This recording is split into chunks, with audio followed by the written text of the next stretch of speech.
இயேசுவில் அன்பானவர்களே, ஆண்டவர் இயேசு கிறிஸ்து உயிர்த்த பிறகு 40 நாள் தன்னுடைய சீடர்களோடு தங்கியிருக்கின்றார். ஒரு நாள் 2 நாள் அல்ல, 40. இந்த 40 என்பது ஒரு முக்கியமான குறியீடாக அமைகின்றது. 40 என்பது ஒரு நிறைவு, ஒரு மண்டலம் என்று சொல்லுவார்கள். எனவே அந்த 40 நாட்கள் அவர்களோடு தங்கியிருந்த போது முதலில் 3 ஆண்டுகள் போதித்ததை விட இன்னும் அதிகமாக அவர்களுடைய கிறிஸ்தவ வாழ்க்கையை கூர்மையாக்கி, அருமையானதாக்கி, சிறப்பானதாக்கி, மற்றவர்களால் அதை ஏற்றுக்கொள்ளக்கூடிய ஒரு சான்று வாழ்க்கையாக எப்படி இருக்க வேண்டும் என்பதை தெளிவாக அவர்களுக்கு சொல்லுகின்றார். நான் உங்களுக்கு போதித்தேன், நான் உங்களுக்கு போதித்தது உங்கள் மனதில் இருக்கலாம், ஆனால் அதை இன்னும் அதிகமாக உங்களுக்கு ஞாபகப்படுத்தக்கூடியவர் நான் அனுப்பப் போகின்ற துணையாளர், தூய ஆவியார். எனவே அவருடைய வல்லமை நம்மோடு இருக்கின்ற போதுதான் நாம் சிறந்த சாட்சிகளாக இருக்கலாம். பெயரளவில் கிறிஸ்தவர்களாக இருக்கலாம், பிரயோஜனமில்லை. தினம் தினம் கோவிலுக்கு வரக்கூடியவர்களாக இருக்கலாம், அதுவும் பிரயோஜனமில்லை. மாறாக ஆண்டவரின் வார்த்தையால் இயக்கப்படுகின்றவர்கள் மட்டும்தான் ஆண்டவர் இயேசுனுடைய உண்மை சீடர்களாக இருக்க மட்டும் முடியும். அவர்கள் மட்டும்தான் சாட்சியாக, சிறந்த சாட்சியாக அவருடைய வாழ்க்கையை பார்க்கின்ற போது பிறர் இவ்வாறு நாம் வாழ வேண்டும் என்ற எண்ணமும் அவர்களுக்கு வரும். எனவே இப்படி அவர்கள் எப்படி எனக்கு சாட்சிகளாக இருக்க வேண்டும். வருகின்ற வாரம் ஆண்டவருடைய முன்னேற்றம், அந்த விழாவை கொண்டாடுவோம். எனவே அதற்கு முன்னால் தான் அவர்களை திடப்படுத்துகின்றார். இந்த திடப்படுத்துதல் என்பது என் வார்த்தையை கேட்டு, என் வார்த்தை என் தந்தையுடைய வார்த்தை, அதை கேட்டு அதன்படி கடைப்பிடிப்பவர்களாக நீங்கள் இருக்க வேண்டும்.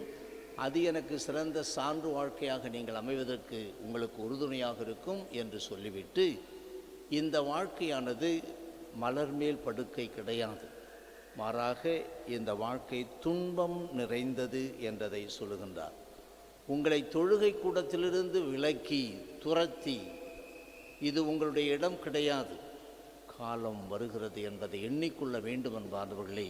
காலம் வருகிறது, உங்களை தொழுகை கூடத்திலிருந்து விலக்கி வைப்பார்கள், உங்களை கொலை செய்கின்றவர்கள், உங்களை சாகடிக்கின்றவர்கள் கடவுளுக்கு பணிவிடை செய்வதாக நினைத்து கொள்வார்கள். யாருக்கு? நமது தெய்வத்திற்காக நாம் கொலை செய்யப்படுகின்றோம், அது வேத சாட்சிய வாழ்க்கை. ஆனால் கொல்லுகிறவருடைய எண்ணம் என்ன? அவர்கள் தெய்வங்களுக்கு பணிவிடை புரிவதாக எண்ணிக்கொள்வார்கள்.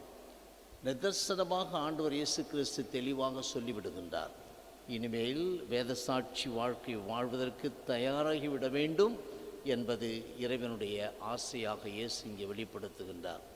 எனவே அந்த வேத சாட்சியாக மரிப்பது என்பது, நான் கொலை செய்யப்படுகின்றேன், ஓகே, கொலை செய்யப்படுதல். ஆனால் கொலை செய்யப்படும் போது என்னுடைய ஆன்மா எப்படி இருக்கிறது என்பதுதான் முக்கியம். தவறு செய்துவிட்டு அதற்காக கொலை செய்யப்படுவது அது சரியானது. ஆனால் நல்லது செய்து ஒருவர் சாகடிக்கப்படுகின்ற போது அதுதான் உயர்வை தரக்கூடியது. அன்பார்ந்தவர்களே, இத்தகைய வார்த்தையை, இத்தகைய போதனையை கொடுக்கின்றார். நடப்பதற்கு முன்னமேயே நான் உங்களுக்கு சொல்லிவிடுகின்றேன், அப்போது நீங்கள் அதை நடக்கின்ற போது இவ்வாறு அவர் சொன்னாரே என்று நினைவில் கொள்வீர்கள் என்று சொல்லுகின்றார்.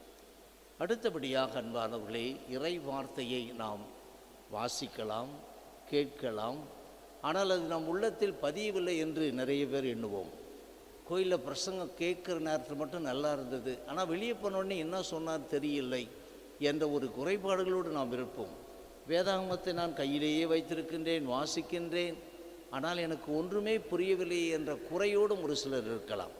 அதற்கு ஒரே காரணம், ஆண்டவர் அவருடைய உள்ளத்தை தூண்டினார். அந்த தியத்திரா என்ற இடத்தில் இருந்த அந்த பெண்மணியானவள், லிதியா என்ற பெண், அவள் வேலை செய்யக்கூடியவளும், சோம்பேறி கிடையாது. செந்நிற ஆடைகளை விற்பவரான அவர் கடவுளை வழிபட்டு வந்தார். பவுல் பேசியதை ஏற்றுக்கொள்ளுமாறு ஆண்டவர் அவர் உள்ளத்தை திறந்தார். எனவே ஆண்டவர் என்னில் செயல்பட்டு என்னுடைய உள்ளத்தை, வேதாகமத்தை படிக்கின்ற போதும், தியானிக்கின்ற போதும், மறையுரையை கேட்கின்ற போதும் ஆண்டவர் என் உள்ளத்தை திறக்க வேண்டும். நற்செய்தியில் ஏராளமான அறிவுரை கொடுக்கின்றார். அந்த அறிவுரையை நான் கேட்க வேண்டுமானால் என் உள்ளத்தை ஆண்டவர் திறக்க வேண்டும். மற்றபடி கண்ணை திறந்து வச்சிருக்கிறேன், கையை திறந்து வச்சிருக்கிறேன், நடக்கிறேன், போகிறேன், வரேன், காதால் கேட்குறேன், அது இல்லை. என் உள்ளம் திறக்கப்பட்டு கேட்கின்ற போது தான் அது நன்றாக பலன் கொடுக்கும். எனவே தான் அன்னை மரியாள் அனைத்தையும் தன் உள்ளத்தில் பதித்து வைத்தாள் என்று அருமையான ஒரு அவளுடைய செயல்களில் உயர்ந்த செயலாக இருக்கும். அன்பானவர்களை, இதை மனதில் வைத்து தியானிப்போம். இதற்கு அதே அன்னை உதவி செய்ய வேண்டுமென்று நமது விண்ணப்பங்களை சகாய அன்னை வழியாக ஏறெடுப்போம்.